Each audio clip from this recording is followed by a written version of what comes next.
कांग्रेस के राज्यसभा सदस्य श्री राममणि पटेल, जो कि मध्य प्रदेश के एक नामी गिरामी नेता तथा पूर्व मंत्री है, हंगामे के कारण इस सत्र से संसद से निलंबित कर दिया गया। भारतीय न्यूज़ 24/7 ने उनसे इस मुद्दे पर खुलकर के बातचीत की और बहुत सारे टेढ़े मेढ़े प्रश्न किए, जिनका उन्होंने बहुत अच्छी तरह उत्तर दिया। आप भी सुनिए। 12 सांसदों का निलंबन हुआ है। ये गैर कानूनी है, असंवैधानिक है और राजनीति से प्रेरित है। ये पिछले सत्र का मामला है और पिछले सत्र में कोई कार्रवाई न करके इस सत्र में जब सरकार के ऊपर दबाव आया, कृषि बिल को वापस लेना पड़ा सरकार को और उस पर माने चर्चा होनी थी और चर्चा उस पर नहीं हो, इस वजह से भयभीत करने के लिए जो है, प्रताड़ित करने के लिए इस तरह का माननीय निष्कासन की कार्रवाई की गई है, जो वैधानिक नहीं है। भारतीय जनता पार्टी की सरकार, मोदी जी की सरकार जो है पूरी तरह से माने घिरी हुई है। उसके पास जनता के सवालों का जवाब नहीं है, जो माननीय सांसद सवाल करते हैं उसका जवाब नहीं है। उस जवाब से, अपनी जिम्मेदारी से सरकार भागना चाहती है। वो चाहती है कि कोई ऐसी परिस्थिति क्रिएट करो कि सदन में जो मुद्दे हैं, जो राष्ट्रीय मुद्दे हैं, किसान के मुद्दे हैं, बेरोजगारी के मुद्दे हैं, नौजवानों के मुद्दे हैं, गरीब के मुद्दे हैं, उन मुद्दों पर चर्चा नहीं हो और हमारा बिल पास हो जाए। इस वजह से दबाव बनाने के लिए निलंबन किया गया है, जो माननीय असंवैधानिक है, गैर कानूनी है, अप्रजातांत्रिक है। सर, आपकी बात को अगर हम मान भी लें तो भी सर आपके द्वारा या पूरे विपक्ष के द्वारा इसका वॉकआउट नहीं किया गया। कल लोकसभा चली, राज्यसभा भी चली, इसके बारे में आप क्या कहना चाहते हैं? नहीं, मैं इतने कहना चाहता हूँ कि सदन का काम है, पार्टी हाईकमान निर्णय लेता है और कुछ ऐसे मुद्दे होते हैं जो माने आवश्यक मुद्दे होते हैं, राष्ट्र हित में होते हैं, लोग से जुड़े होते हैं, तो ऐसे किसी इशू पर माने चर्चा हुई होगी। बाईकाट किया, बहिष्कार किया राज्यसभा से और समर्थन में राहुल जी भी आए, सब हमारे नेता लोग आए, विपक्ष के नेता आए, खड़गे भी आए, सब लोग आए, सब साथ में हैं, सारे विपक्ष के लोग आए, ऐसा नहीं कि एक दल के लोग आए।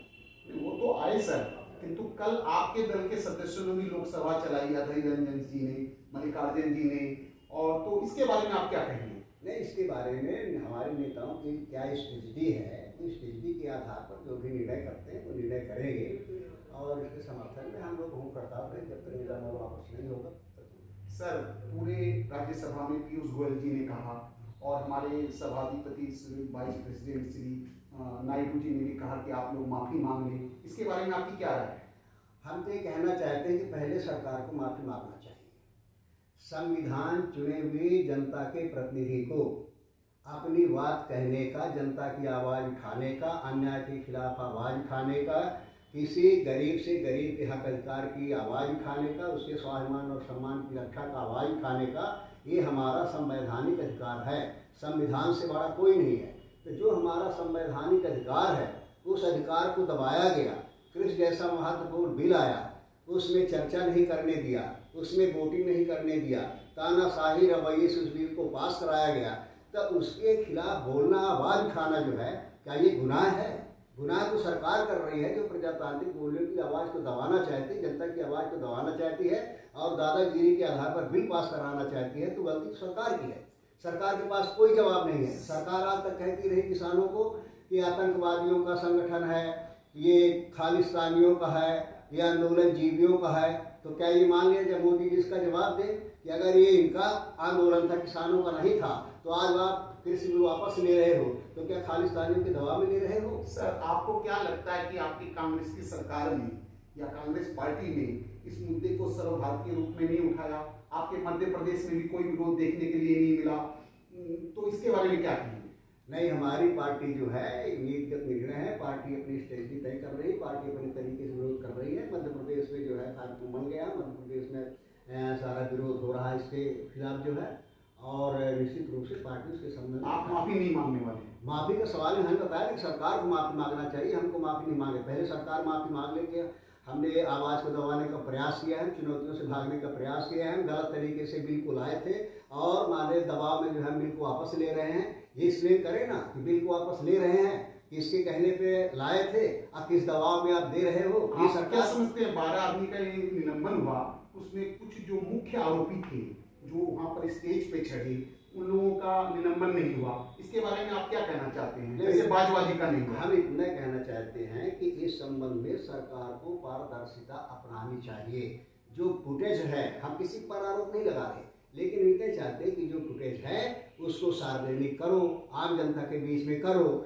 माने हमारा सदन जो है जनता के प्रति जवाबदार होता है, तो चाहिए कि सदन की कार्यवाही आम करो, इस देश की जनता भी देखे कि हम कितने अन्यायी हैं, कौन है, आपने कितनी पार्शियलिटी किया है, क्या किया है, तो जनता के सामने आ जाएगा। दूध का दूध, पानी का पानी। आप अपना जो दोष है, आप सिर्फ एक बार स्टेज पे थोड़े से चढ़े थे और आपने कोई बड़ा गुनाह नहीं किया, जैसे फुटेज में है, तो आपके साथ आप समझते हैं कि अन्याय किया गया? नहीं, हम तो ये मान रहे हैं कि अगर जनता की आवाज उठाना, जब हर तरह से उसको दबाने का प्रयास किया जा रहा हो, संवैधानिक अधिकार से वंचित करने का प्रयास किया जा रहा हो, हमें अपनी बात कहने का, जनता की बात कहने का अवसर न दिया जा रहा हो, ऐसे स्थिति में जो है उस आवाज़ को उठाना हमारा पहला कर्तव्य है। उस कर्तव्य का निर्वाह हमने किया है।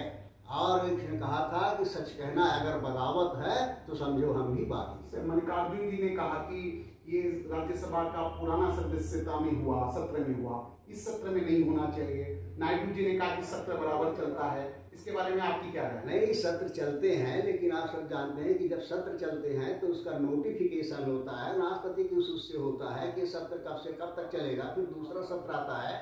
तो इस तरह का एक्शन जो है, जो पहला सत्र था उसमें ही मान्य करना चाहिए था, लेकिन उसमें सरकार ने नहीं किया, बदनीयती के साथ उसको दबाए रखा।